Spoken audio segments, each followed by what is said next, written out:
Welcome back to the work week and the markets. This is what you're facing today. I wouldn't be shocked at all if over the next 6 to 8 weeks, we had some volatility. I know it's like, okay, of course, cautiously optimistic in every strategy you see on TV. But the truth, again, after a 28, 29% rally, we are in a troublesome potential period with seasonality, but just getting real granular, like last week, by the time people listen to this, last week, stocks did well. But if you look at the number of stocks above their 20-day moving average, it actually decreased. Again, wonky, geeky stuff. But again, historically said maybe there is due for a little bit of a 4 to 6% normal mild correction or pullback, so I should call it. And I don't think that'd be that bad of a thing. That's an edited clip of Ryan Detrick, Chief Market Strategist for the Carson Group. He's our big interview, and he's generally optimistic about what's coming, even if he thinks it includes a little bit of turbulence. But we start today with David Traynor, founder and president at New Constructs, putting a company that's very popular for its products back into the danger zone because of its stock. And speaking of stocks, we'll talk stocks with Tom Martin, Senior Portfolio Manager at Globalt Investments, in the Market Call. And away we go. Oh yeah, we are off and running on what's going to be a great show. Welcome to Money Life for August the 18th. I'm your host, Chuck Jaffe. Thank you so much for joining me. We have a tremendous show planned and executed, and in fact, we kind of let a lot of things run, so I'm going to wind up keeping the intro pretty tight today so that we can keep you as close to our usual footprint as we can. But there's lots to get to, and I hope you had as great a weekend as I did, or maybe my producer Rob Floyd did, because both of us had great weekends. In my case, Gail and I went to Fenway Park on Saturday. I hadn't seen a game. I got my COVID vaccination, my very first one, and the second shot when you had to get 2 shots about 2 weeks apart at Fenway. But I hadn't been to Fenway for a game in a long time. And at some point I'll explain how I came to let's not go to games at Fenway, et cetera. And it just kind of then became a random circumstance. I've seen the Red Sox play in person on the road a number of times, but under any circumstances, Gail and I had never been to a game. She didn't think she'd been to Fenway for a game this century. Me neither. So we went, had a great time doing that. And then on Sunday, we went to Train. Train was back in the same venue, the South Shore Music Circus, where I proposed 2 years and 2 days earlier. And if you missed that, we're going to put something up on our Instagram and on our Facebook page, that some pictures of Gail and I and maybe a clip from the band, but also we'll revisit what happened 2 years ago, because I get asked about it a lot. We've talked about it with a few people last night as well. And then Rob was off camping with his brother, an annual camping trip that this time included wives and girlfriends and family members. So it had a great time there. And yeah, good time was had by all, and we needed that weekend. But now we get back into it, and we're in this very interesting time when the market, August, seasonally, normally bad period for the market, but doing well right now. Market now on edge after everything that happened at the end of last week. But I don't think it immediately reacts to the conference or the lack of a conference or whatever you want to call it that occurred in Alaska, because I think it's waiting to see what's going to happen in terms of talks with Volodymyr Zelensky from the Ukraine and what's going to happen there. Also, it's waiting for Jackson Hole and the next comment from the Fed. So we'll see. It's going to be interesting times because the market is flirting with record highs as that stuff is going on. And while we have plenty of people that come on this show and say, the one thing you want to see at record highs is more record highs, you also know that things are going to back away. So yeah, lots of interesting stuff going on, lots of worries, but lots of climbing the wall of worry. I'd love to hear what's going on with you. I'd love to get your questions, your comments, your suggestions, and more. Chuck at moneylifeshow.com is how you reach me. But right now, if you're looking for great financial information, well, you've reached the right place. So let's get on with it. Again, today's lineup: David Traynor, Ryan Detrick, and Tom Martin. We'll go looking for trouble when the interviews this week on Money Life start right after this message. Asset managers, you know how hard it is to stand out in this crowded space. Detrick is a unique partner that can help you across the entire product lifecycle. With a best-in-class index factory and an award-winning digital marketing team, Detrick can help you build the products of your dreams, optimize your distribution efforts, and grow your assets under management. Learn more at Detify.com. If you're looking for trouble, you're in the right place. Belly up to the bar in the baddest biker bar in the investment world. You're in the danger zone. Welcome to the Danger Zone on Money Life. This is where we get the latest take from the experts at New Constructs, where they evaluate securities on a scale of most attractive to most dangerous. They do it by bringing together discounted cash flow analysis and forensic accounting, digging in at the footnotes level and working their way up. And what they find is that often skin-deep analysis, top-down analysis, it's misleading. And if it's misleading and it works against you, that's going to make something dangerous. Learn more about how it works at newconstructs.com. David Traynor is founder and president at New Constructs. David, great to have you back on Money Life. It is great to be back, Chuck. Thank you. Who's in the danger zone this week? Krispy Kreme. Donuts. Is there anything they can't do? Yeah, Homer, there is something donuts apparently cannot do. They cannot get Krispy Kreme out of the danger zone. So why is it back in the danger zone now, David?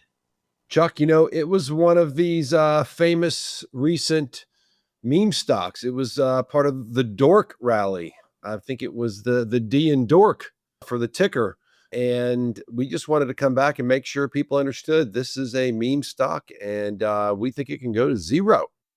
Krispy Kreme is an iconic brand. In fact, maybe better than the other Dork stocks, which for those who don't know is Open Door, that's the O, Rocket Companies is the R, and Kohl's is the K. Now, Kohl's may be big enough and well enough known, but they're all meme stocks. They all have had that group of people who are coming and pumping this whole thing up. Whether somebody likes or hates Krispy Kreme stock, I don't know too many people who hate the donuts. It is an iconic brand. Why does it not work as a public company? I guess because making donuts really isn't much of a business, Chuck. You're right. They're tasty. A lot of things in life are tasty. That doesn't mean they're good for you. And I don't think making donuts has been really good for business. I think maybe one of the best ways to sort of summarize the answer to that question is to use a quote from the CEO about why they terminated their partnership with McDonald's. And that was because efforts to bring our costs in line with unit demand were unsuccessful. So they just can't produce these things cheaply enough to make a profit. That's a problem. That's a problem. Unit costs can't get in line. And we're talking about donuts here. So, look, there's a lot of sweets out there. There's a lot of donut makers out there. I think it's kind of silly maybe to have expected that a donut business needed to be a publicly traded company and that it would have all this growth to begin with. We don't see lemonade stands going public. They taste good too, or lemonade tastes good too. That doesn't mean it's a sustainable business. Now, should everybody have recognized this about Krispy Kreme? Now, it has been in the danger zone since pre-IPO, basically, and it IPO'd in June 2021.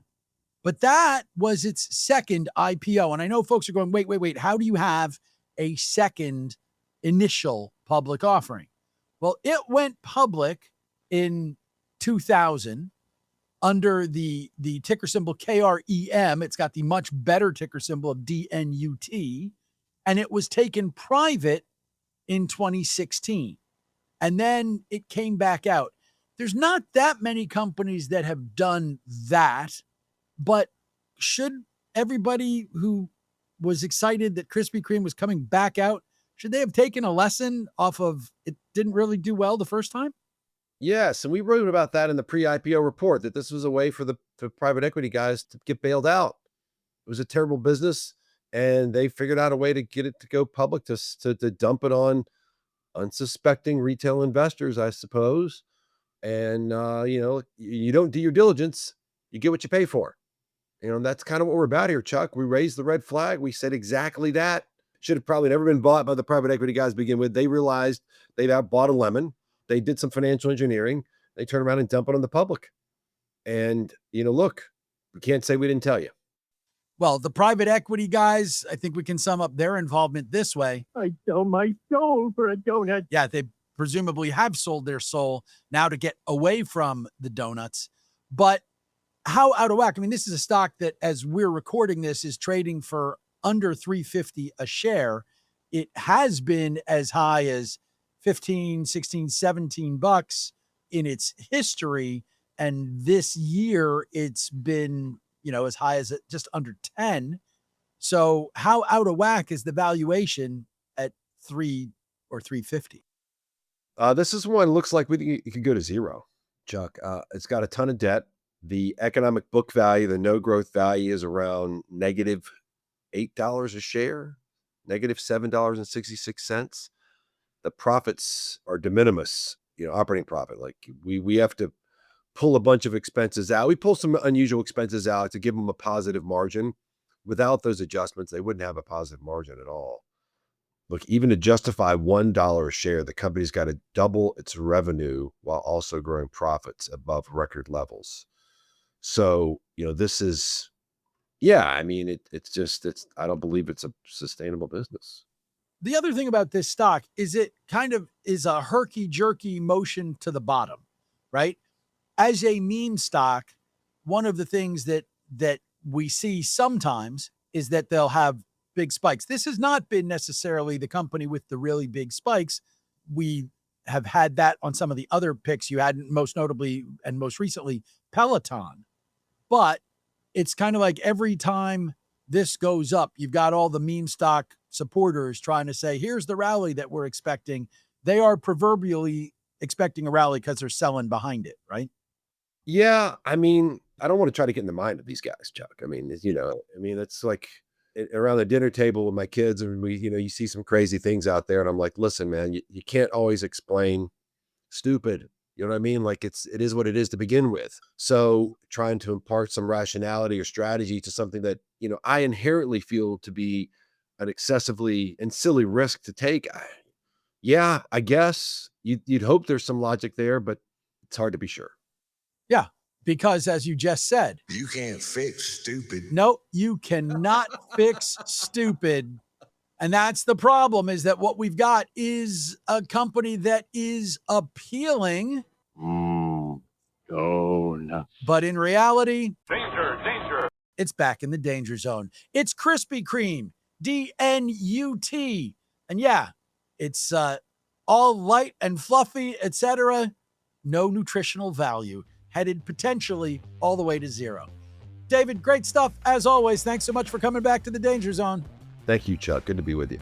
David Traynor is founder and president at New Constructs. Go to newconstructs.com to look at their lists of zombie stocks, attractive stocks, dangerous stocks, the companies that have been in the danger zone, and much, much more, and to learn about their methodology. And up next on Money Life, Ryan Detrick, Chief Market Strategist for the Carson Group. He'll be here and we'll talk broad market stuff. It's the big interview when Money Life returns right after this message. Oh, wow. This is actually pretty dangerous. Everything an advisor needs in one newsletter. Go to advisorperspectives.com and see why 100,000 advisors are subscribed to our newsletter.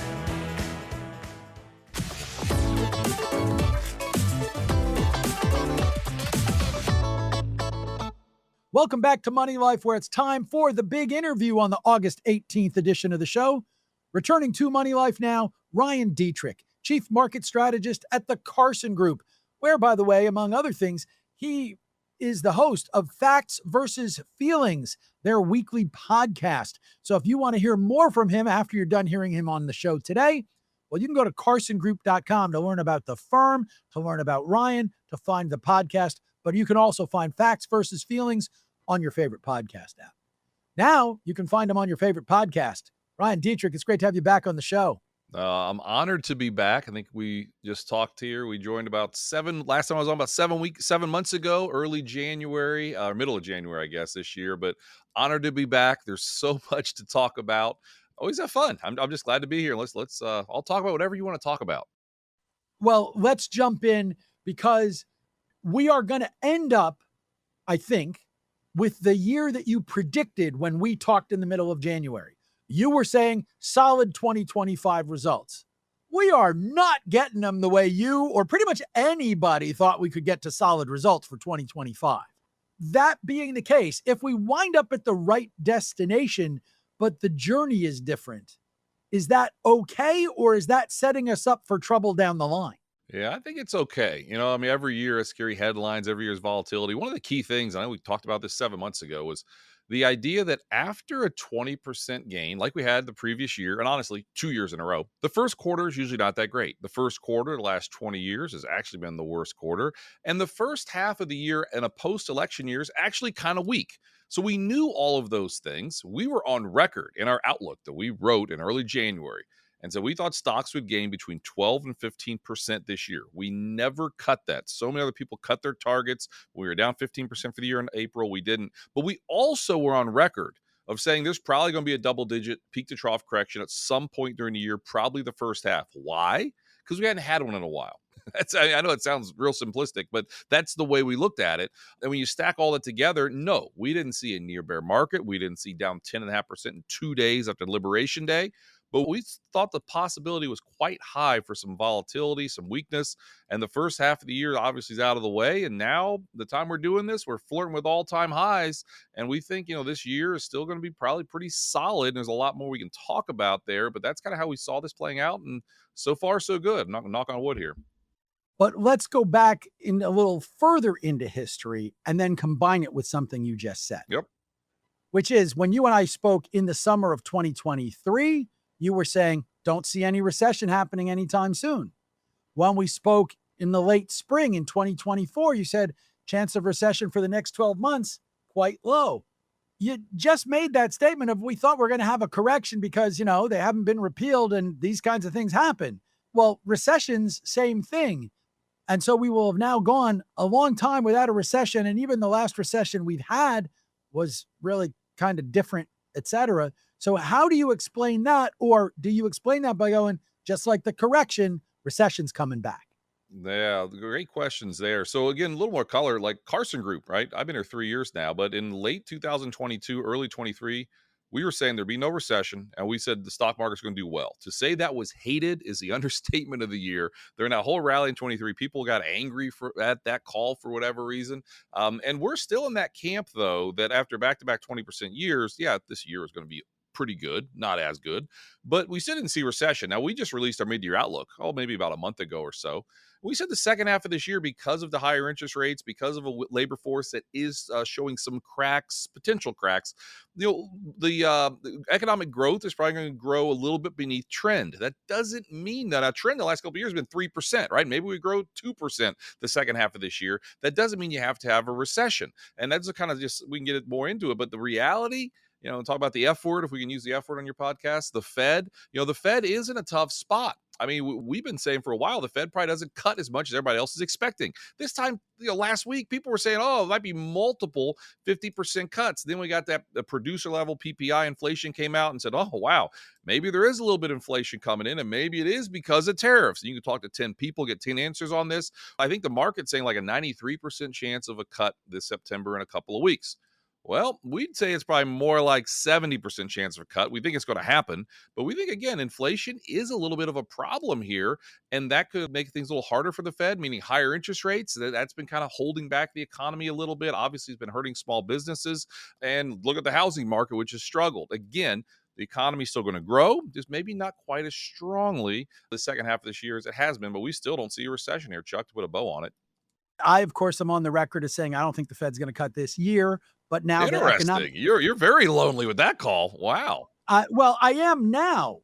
At the time when I started making it, well, I was pretty lonely then too. But I've held to that because, well, unlike you, I don't have investors that I have to worry about. And you've held to it because you were willing to put your name on it. And speaking of forecasts that worked out, you talk about when you were talking about recession, you and I spoke in 2022.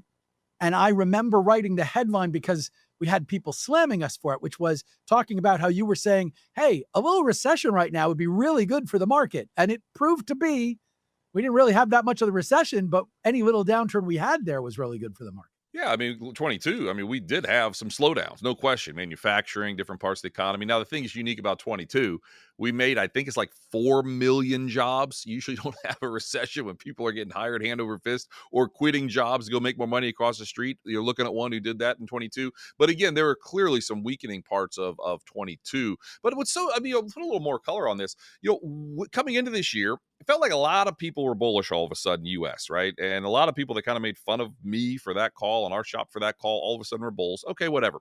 But everybody hated Developed International at the start of the year because it underperformed the US for 15 years in a row. And then a funny thing happened, right? Some different fiscal policies took in place early this year, February, March or so. Germany is going to do some different things with defense spending. And I hate to say this time is different, right? The four most dangerous words, Sir John Templeton, but it was different.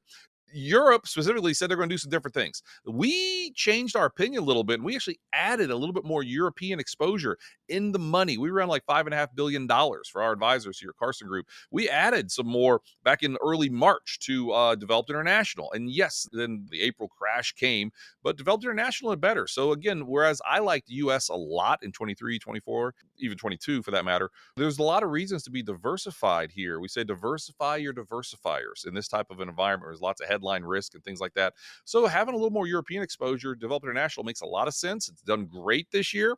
We don't think that's over, though. We think it's still going to do pretty well, potentially for several years, which is hopefully music to the ears of a diversified global portfolio. Well, you talked about me being lonely on my forecast on rate cuts. Yeah. I won't say you're lonely in suggesting that international is going to do well, but there is a strong contingent of people who believe the rally that we've seen in international has now played out. How worried are you with that forecast? Because they're on the other end of tariffs and because their central banks have been much less restrictive when it comes to policy, that they could wind up seeing the tariff impacts and the central banking mistake more than we could. Yeah, you're right there. I mean, that's obviously a potential risk, right? I mean, now I want to be very clear. We're more like even weight Developed International. So a lot of people have been underweight, and rightfully so, because it's underperformed. One of the bigger reasons, and we probably talked about this last January, but the US dollar, we came into this year, everybody loved it. Everyone said how great the growth was in the US. We're going to grow 3%. Europe's going to be about flat for the year. And now where we are now, US is probably going to go 2%, but Europe's probably going to grow 2%. That's why most European stock markets are up, 20% or so approximately. US, at the time we're doing this, up about 10% for the year. So, hey, that's not too bad of a year. But the more growth is coming from Europe. And I think those expectations are still pretty low. I really do. Right? The market doesn't care about good or bad. It cares about getting better or getting worse. And some of the economic data in Europe is not great, but is getting better than what was being priced in, this time 3 months ago when everyone told us how bad tariffs are going to be for the rest of the globe. I mean, Mexico, all right? Mexico's up like 23% on the year, all right? I mean, they were supposed to really get hurt by tariffs. I'm not saying it's not hurt them somewhere, somehow, but the stock market is saying it's not being priced, not as negatively being priced in as what we were told this time 4 months ago. Now, actually answer your question. I'll do this quickly. That dollar, we thought the dollar to go lower this year, right? Because if everybody's thinking like somebody isn't thinking. General Patton, I use that a lot.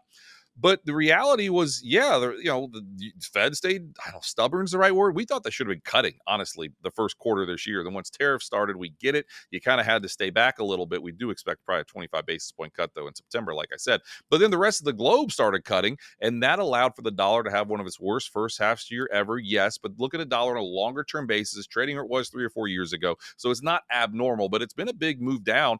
A lower dollar, what does that do? It usually is better for international investments and also better for gold. We've had gold in our models for a while. We actually add a little bit more gold in our long-term tactical. So think 3 to 5 year models. We just added that maybe 2 weeks ago. So again, we like stocks, yes, but we think it makes sense to have some other parts of a diversified portfolio here, this stage of the economic cycle of growth. But we still think Developed International is going to do pretty well still going forward, at least the rest of this year and probably at least the first half of next year too. What's going to lead the way when it comes to stocks?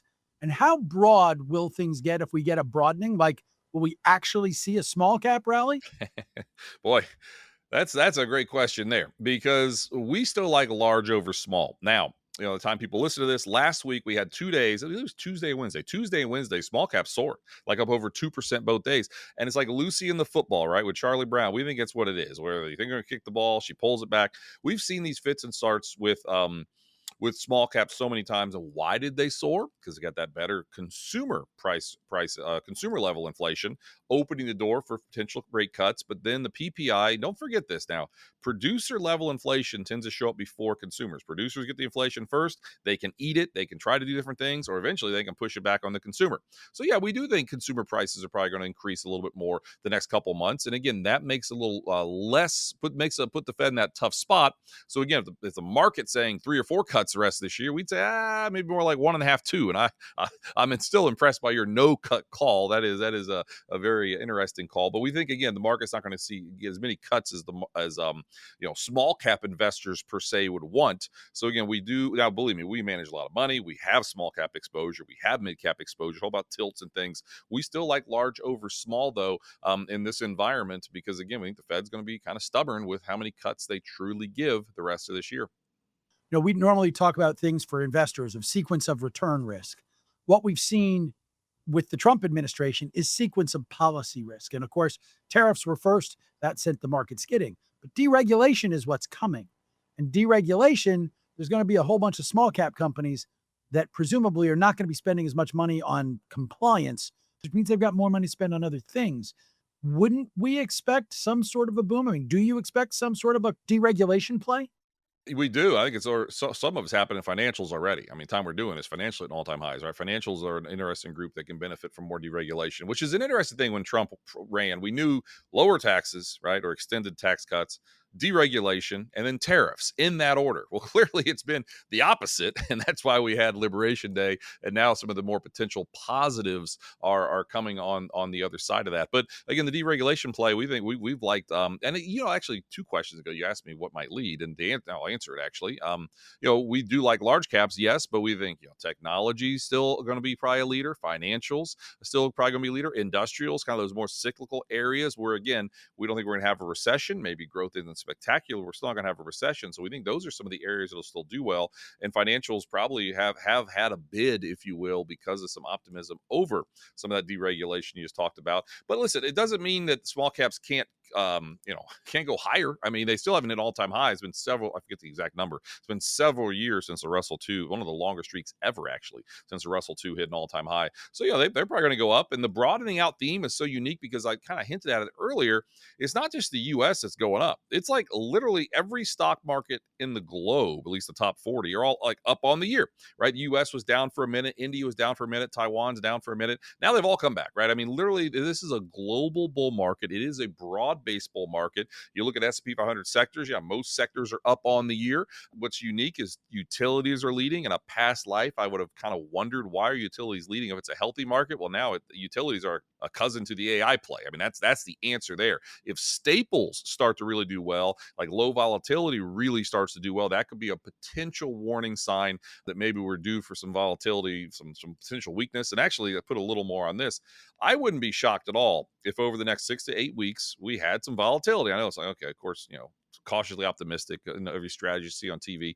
But the truth, again, after a 29% rally, we are in a troublesome potential period with seasonality, but just getting real granular, like last week, by the time people listen to this, last week, stocks did well.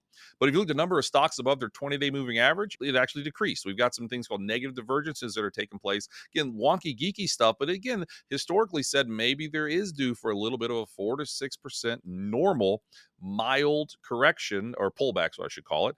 And I don't think that'd be that bad of a thing at all. I don't think it'd be a bad thing at all after this big rally to kind of reset things. And one final comment, August and September in post-election years, historically pretty weak. I know August has been off to a great start the first 15 days or so, but there's still some time to go. We'll see how it shakes out, but that's kind of how we see that there. There's a lot of optimism in your forecast, and it's at least based on realism. Investors, well, all the soft data says everybody's worried, panicking, upset about inflation, concerned about their jobs, et cetera, but they're still spending the way they have been, and they're investing kind of as if it's the second coming of the internet boom. Because back in the late 90s, investors thought the internet would, this is the period of extraordinary economic growth. It's the land of milk and honey. And then, of course, you end up seeing what happened afterwards. Well, now you've got people saying AI is going to create the next industrial revolution, and it'll be the land of milk and honey. How much are you worried, given that the soft data and the hard data don't agree right now, that we're getting to that spot where there's too many people who are bullish right now? There's a lot to unpack there. That's a great question because the whole soft versus hard data thing, I mean, we've been seeing that for years. The soft data, how do you feel? most people haven't felt very good because they were told how there's going to be a recession. They were told about the yield curve. They were told about the ISA manufacturing sub 45 has been a recession every single time. Oh, the SOM indicator triggered, the this, the that. And that's what investors have been told for years as the stock market's gone higher. So they're saying they feel one way, but then like just last week, we had retail sales come out. Not saying it was spectacular, but it kind of came in trend. It came in where we were supposed to. People are still spending money. Initial jobless claims are one of the lowest they've been in a long time. So again, the labor market is showing some cracks. We saw that with the big non-farm payrolls a few weeks ago. But initial jobless claims, one of the best real-time indicators we have for how the labor market's doing. We're not seeing any signs of stress there. So we're not super worried that we're getting this big disconnect between soft and hard data. But I will dive in on AI for a second. I think this earnings season was a great reminder that AI is a big deal. Sure, of course. But it's finally taking place, right? I mean, like how much CapEx, like those 4 large big tech companies are doing, it's like $150 billion. Now it's $300 billion expected this year, right? We are finally seeing huge profits. I mean, what did Meta / Facebook say?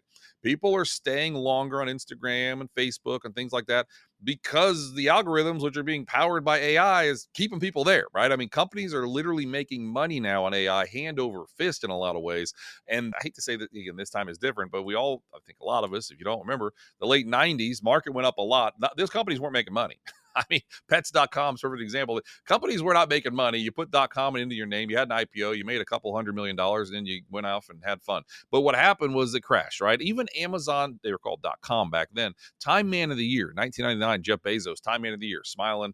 We all know what happened. His stock dropped 84% the next couple of years, and most of those .com names crashed and burned because they truly weren't making any money.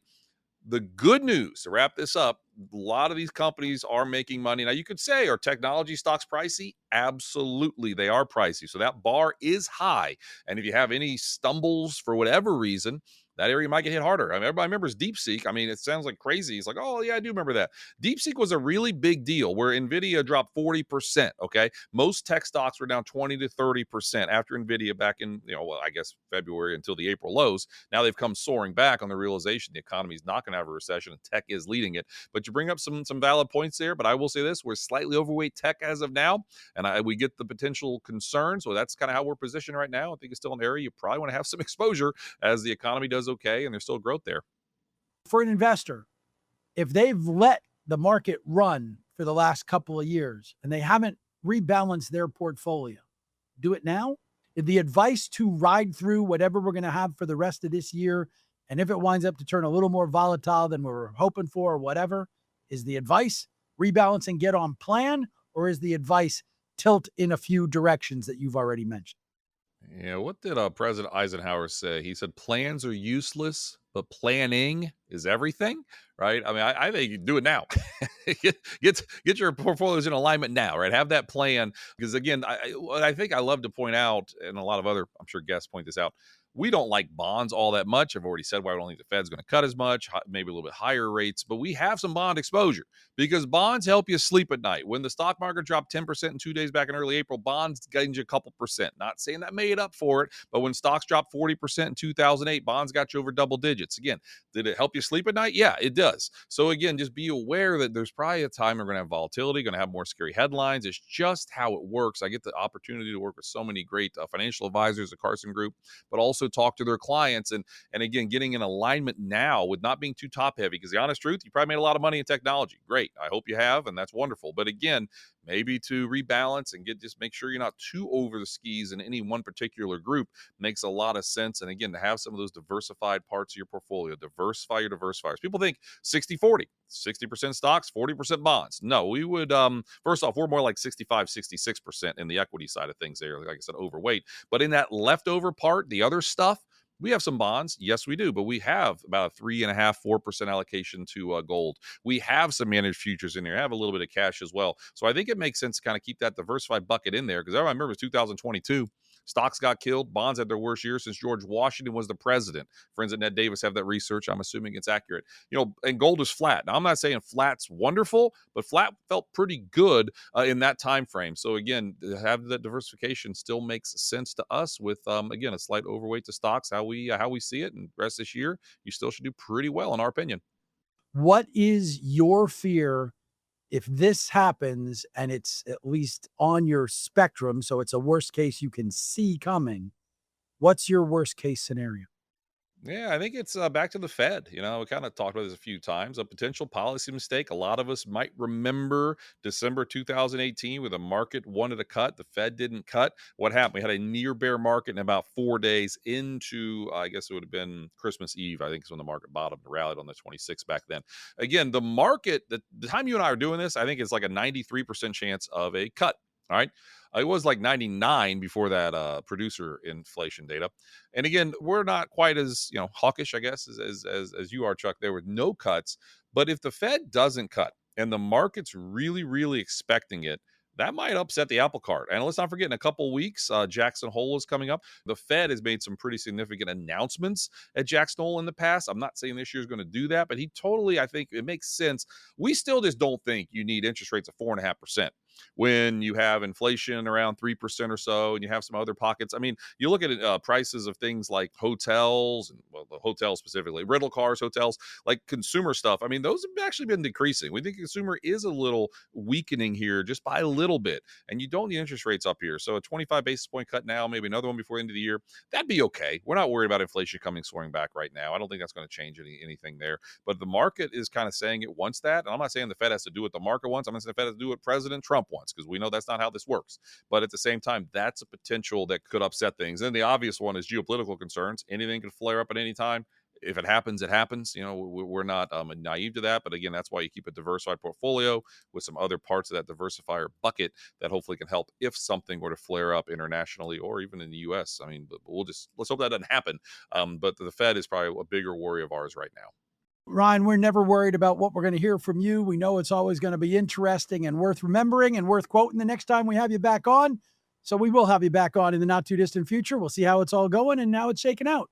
No, I appreciate it. It's an honor always to join. And again, great job on the Bull of Wall Street, Jimmy Lee and the guys over at Wealth Consulting Group. I heard you on there. So, that's good. That was a good. I was actually the first guest they had with Dan Ives. Dan and I were the first ones. So that was neat. But just love this podcast. Love joining it. Love seeing you out there. And just I'm around. Whenever you need me, I'm around. So I'll be back.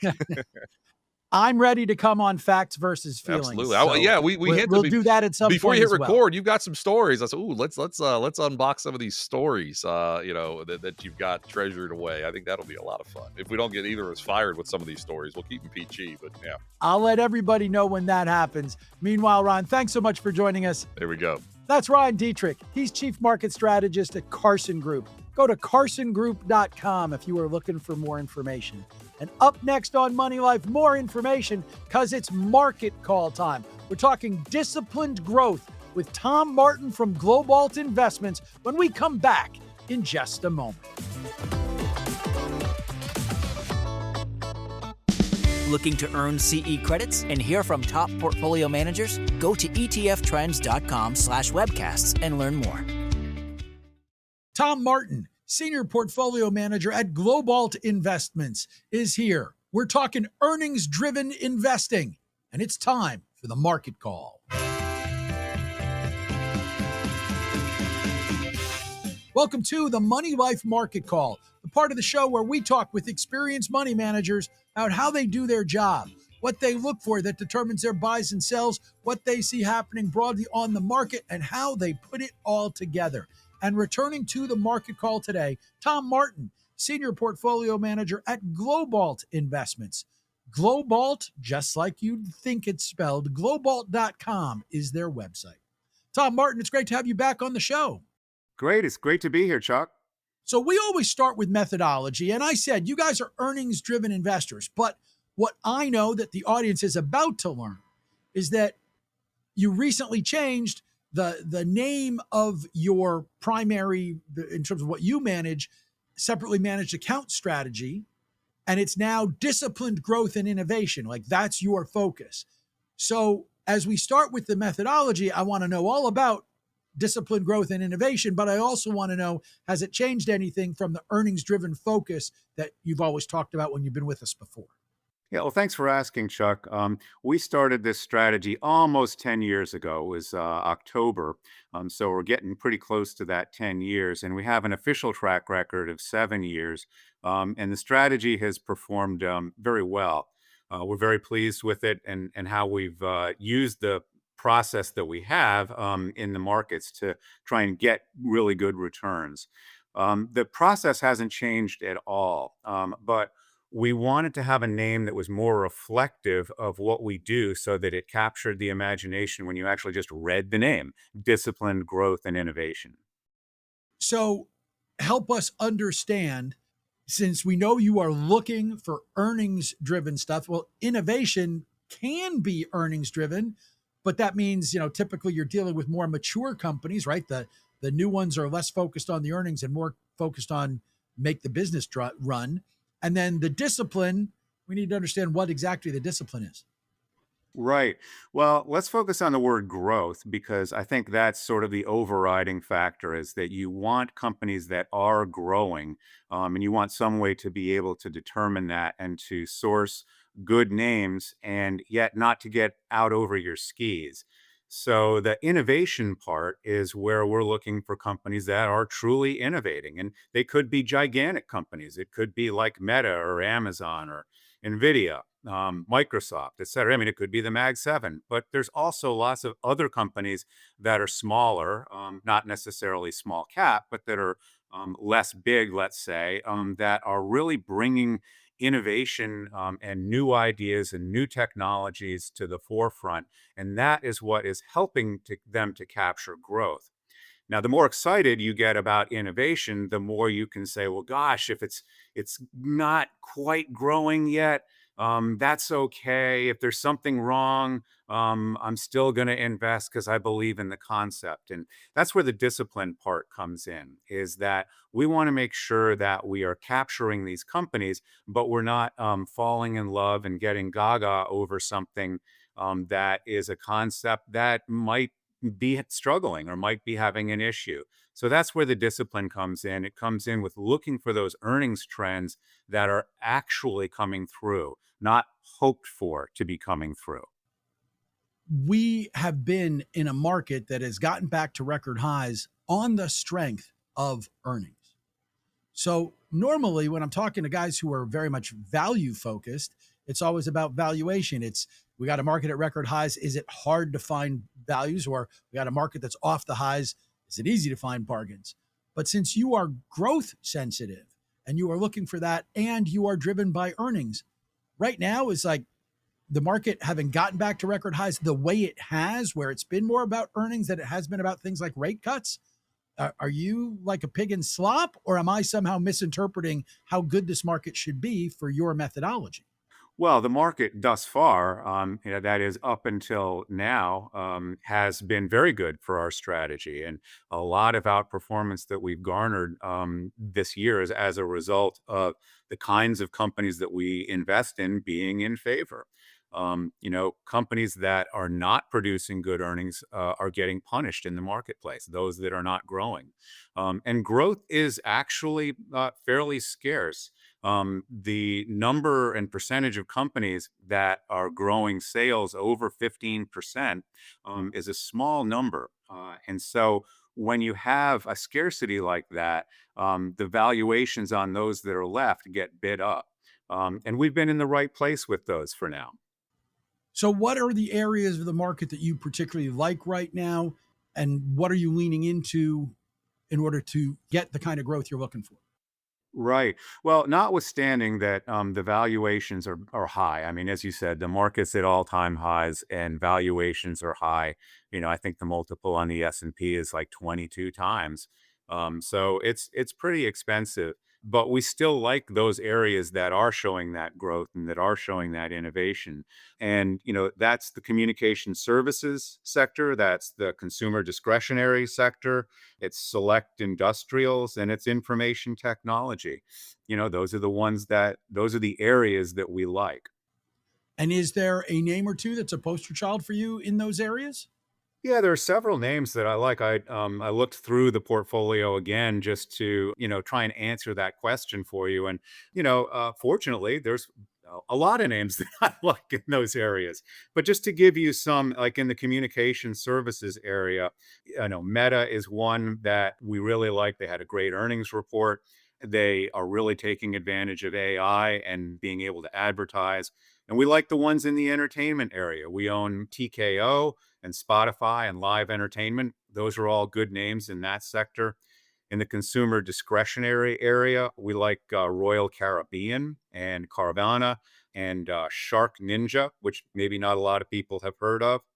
In the industrials, a couple of names that we like are Delta and Vertiv. And in infotech, we've been recently added to Twilio and to NVIDIA. So in that's an interesting mix, which includes a couple of Mag 7 stocks, but then, Shark Ninja, you're talking pretty small cap. So completely agnostic to cap size or not? Well, Shark Ninja isn't as small as you might think it is. The market cap on that one is 17 billion. So it's pretty big. I mean, it's not tiny. Small cap, is a couple billion.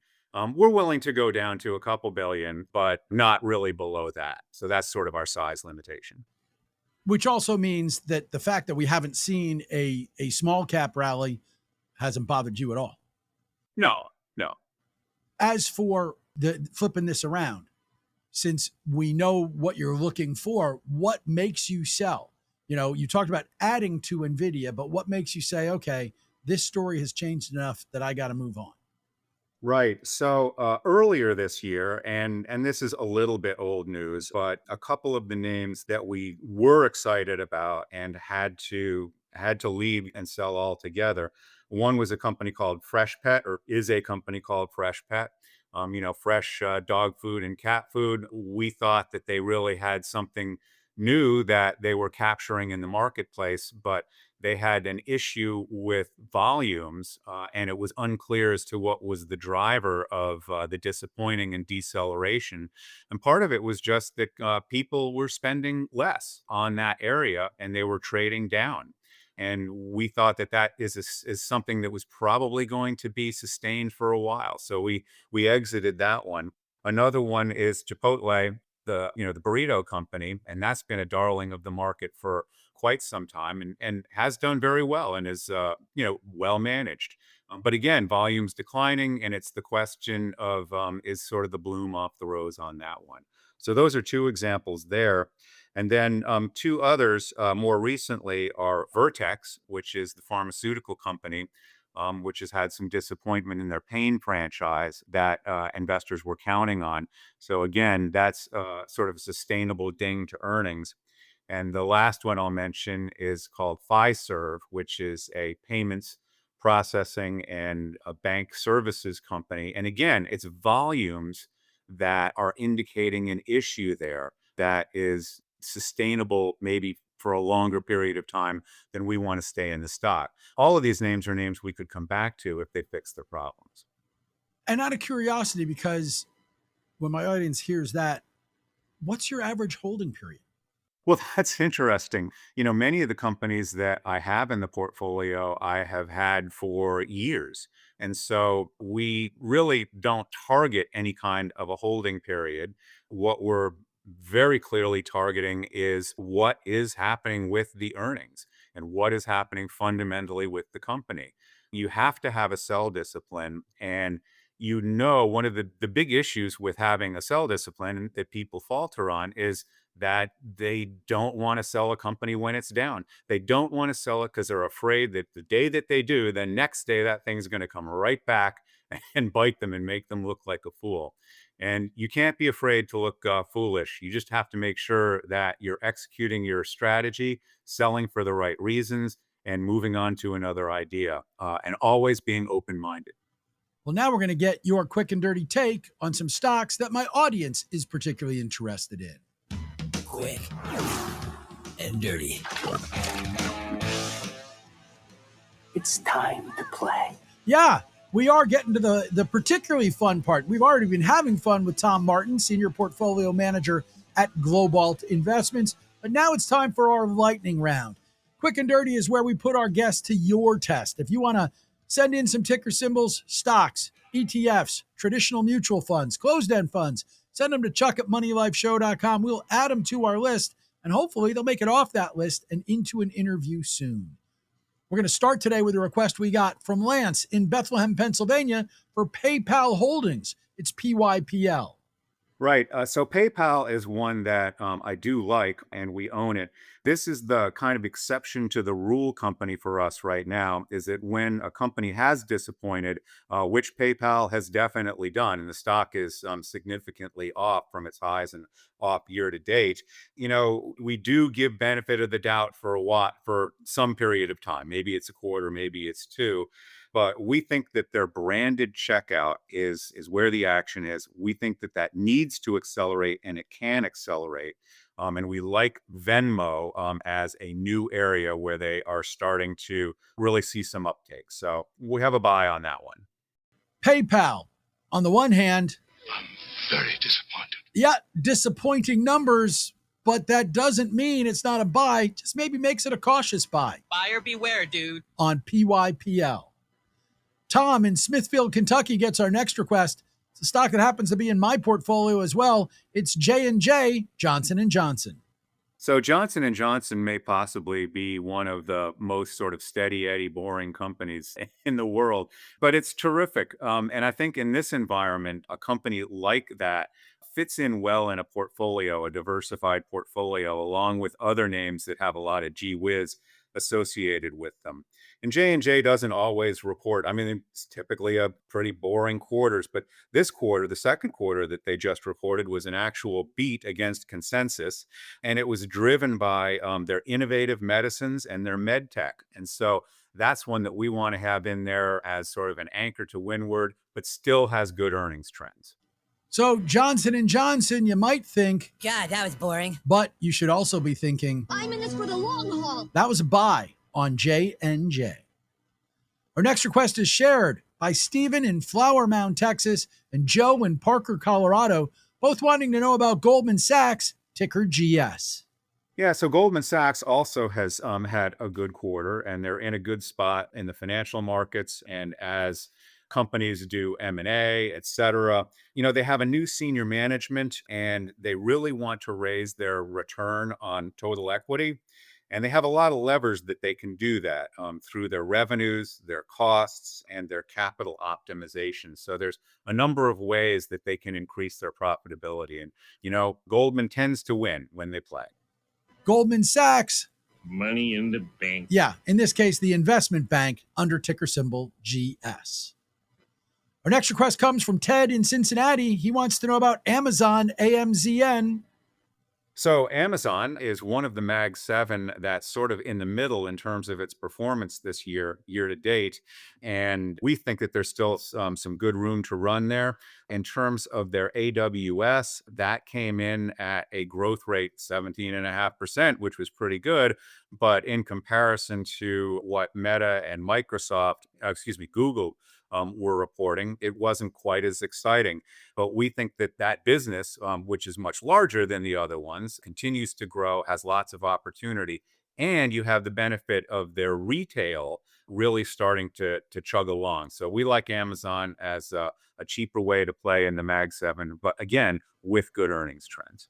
Just go slow and be smart. Yeah, Amazon relative to the rest of the Mag 7, a little bit slower, but it is being smart. That's a buy on AMZN.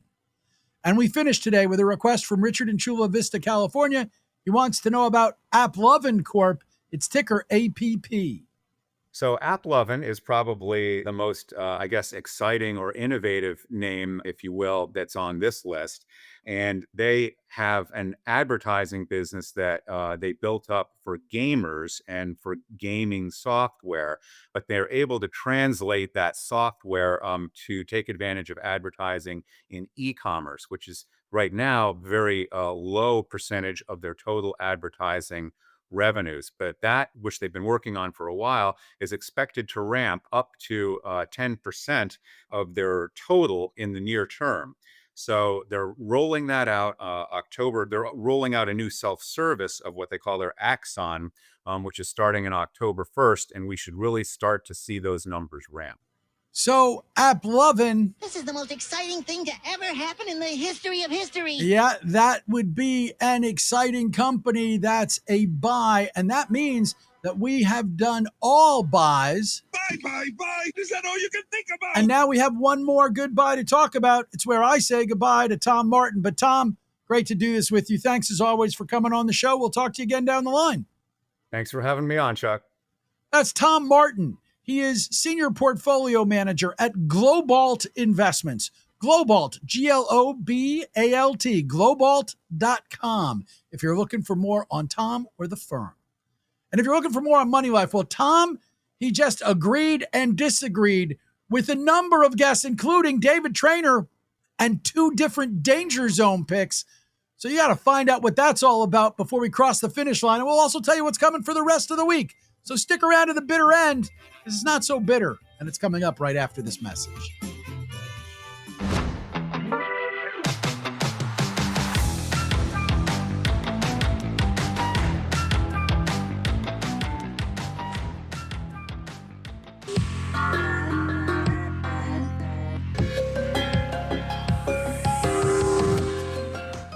We're back to wrap this one up. A lot to do in a little bit of time. Fun talking with Tom Martin. So let's talk about where we had crossover, because we had plenty of it. His poster child, the first stock you mentioned, was Meta. And Will Ryan from Granite Shares was buying it back on February the 27th. I'm surprised at how little talk we've actually had in specific on the Mag 7. You had Spotify. It was a buy today. Christopher Zook from Kaz Investments was buying it on July the 3rd. You had Carvana, CVNA. David Traynor has had it in the danger zone multiple times, most recently at the end of February, so just under 6 months ago. Twilio was in there, TWLO. That was a zombie stock for David Traynor, though it was removed from that list about 10 months ago. It is still not exactly scoring well in the new constructs database. It's just off from the very bitter edge. Then you had Tom Martin say he was adding to NVIDIA. Well, Patrick Healy from Caliber Financial Partners was buying NVIDIA on July the 28th. Dryden Pence from Pence Wealth Management was buying it on July the 2nd. Burns McKinney from NFJ Investment Management was a hold to a sell on April the 23rd. That was a day after Francisco Beto from FM Acceleration was buying it. And the day before that, Raymond Bridges from the Bridges Capital Tactical ETF was scaling back on it. So you had mixed and 3 opinions in the week. John Smucker from Marietta Investment Partners was buying on pullbacks back in the middle of April. Greg Halter, Director of Research at Carnegie Investment Council, had it as his poster child on March the 27th. Then you had Freshpet, which was a sell today, and David Traynor had just put that in the danger zone last week. You had Chipotle Mexican Grill. It was a sell. David Brady from Brady Investment Council had it as his poster child back on May the 12th. Then during Quick and Dirty, Amazon was a buy today. Dryden Pence was buying it back from Pence Wealth Management, was buying it back on July the 2nd. And AppLovin was an exciting buy today. Wayne Thorpe, head of research and analysis products for AAII, had it as a sell and an avoid back on April the 1st. Coming up this week, Bill Stone, Chief Investment Officer for Glenview Trust. I have to say that I can't really tell you much about the schedule. Avi Gilbert from Elliott Wave Trader will be here tomorrow. I can tell you that, but a bunch of things are in flux. Something happened over the weekend. It seems like everybody needs to move timing around. So we'll see what happens. Meanwhile, if you're looking for something to celebrate, it's National Mail Order Catalog Day. It's National Bad Poetry Day. It is National Never Give Up Day. Oh, don't give up so easily. I know. Yeah, which is all about a quadruple amputee and swimmer from France completing a swim across the 4 straits that connect 5 continents. It's Stay Home with Your Kids Day, and on the food front, National Fajita Day, National Pinot Noir Day, and National Ice Cream Pie Day. So some fajitas, drink some Pinot Noir, finish up with ice cream pie. You're all there. That's your menu today. My guest today, our menu, Ryan Detrick, Chief Market Strategist for the Carson Group, carsongroup.com. David Traynor, founder and president at newconstructs.com. And Tom Martin, Senior Portfolio Manager for Globalt Investments, which is online at globalt.com. Thanks to them. Thanks to Rob Floyd, my producer. Thanks to Maho, my dog. But mostly, thanks to you for being here, because you make this special and worthwhile for me each and every day. The Money Life quote of the day comes from Nick Majuli, though he did not say it on his recent appearance on the show. He had written The Wealth Ladder and talked with us recently, but he said, if your net worth is over $1 million and you still aren't happy, I promise that money isn't your problem. Yeah, I would agree with that. And you need to keep money in its right perspective. And to do that, you have to remember, Until we do this again the next time, best thing you could do for your money is not worry too much about it. Have a great day, everybody. Stay safe and calm. We'll see you here again tomorrow. The people who appear on Money Life are here for your and their own entertainment. Don't take advice from us or any other podcast without doing more research and/or consulting your financial advisor. We believe our guests provide reliable information, but we can't and don't guarantee the accuracy or completeness of their statements. Opinions expressed on Money Life are those of the host and guests only and reflect their personal thinking. They're not representative policy or strategy of any employers or sponsors. This show is produced by Money Life Radio, which retains all rights to the content. If you want to use any part of this show for your own purposes, be they good or evil, you must get our written permission first. And remember, with great financial information comes great responsibility. Please act responsibly. Been there, done it.